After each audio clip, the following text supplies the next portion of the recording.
जंग के लिए अब धरती भी छोटी पड़ गई है।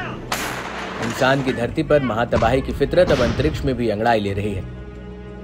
पहले से ही रूस और यूक्रेन के बीच जंग परमाणु हमले के मोड़ पर ठहरी हुई है, तो वहीं दूसरी तरफ इजराइल हमास की जंग मिडिल ईस्ट में आग भड़काने का काम कर रही है। नतीजतन ईरान और इजराइल के बीच जंग के बादल मंडरा रहे हैं। पूरी दुनिया अचानक भड़कते शोलों की तपिश से सहमी हुई है, क्योंकि किसी भी देश का एक गैर जिम्मेदाराना कदम समूची दुनिया को पत्थरों के युग में तब्दील करने में देर नहीं करेगा। लेकिन अब एक नया संकट सामने मंडराने लगा है, और वो ये है अंतरिक्ष में परमाणु हथियारों की तैनाती की आशंका बढ़ गई है। बहुत मुमकिन है कि आने वाले समय में ब्रह्मांड में एटम बम फूट सकते हैं। महाशक्तियां जब धरती पर एक दूसरे को तबाह करने में नाकाम होंगी, तो वो ब्रह्मांड में विध्वंस की वो विनाश लीला करेंगी जिसकी कल्पना भी नहीं की जा सकती है। दरअसल इसकी बड़ी वजह यह है कि संयुक्त राष्ट्र में अंतरिक्ष में खतरनाक हथियारों की तैनाती को लेकर पेश किए गए एक प्रस्ताव को रूस ने वीटो कर दिया, जबकि चीन वोटिंग से गायब रहा।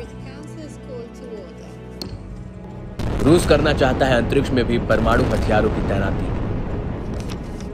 रूस के इस कदम से संकेत मिलते हैं कि वो अंतरिक्ष में भी परमाणु हथियारों की तैनाती करना चाहता है। इसे लेकर रूस के इरादे सटीक नजर आ रहे हैं। इसलिए रूस ने सभी देशों पर अंतरिक्ष में खतरनाक परमाणु हथियारों को तैनात करने की होड़ पर रोक लगाने के संबंधी संयुक्त राष्ट्र और जापान के एक प्रस्ताव का विरोध किया।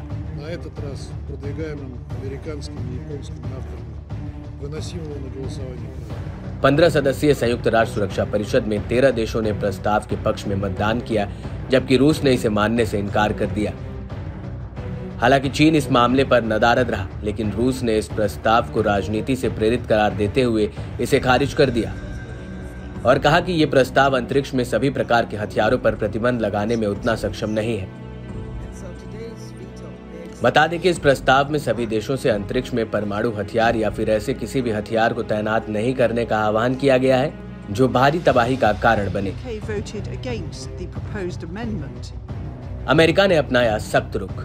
अंतरिक्ष में हथियारों की तैनाती 1967 की अंतरिक्ष संधि के अंतर्गत प्रतिबंधित है। अमेरिकी राजदूत लिडा थॉमस ग्रीनफील्ड ने कहा कि रूस के राष्ट्रपति व्लादिमीर पुतिन का कहना है कि मॉस्को की अंतरिक्ष में परमाणु हथियारों को तैनात करने की मंशा बिल्कुल भी नहीं है, लेकिन रूस की तरफ से वीटो किए जाने का ये सवाल उठता है कि रूस सरकार कुछ न कुछ तो छिपा रही है।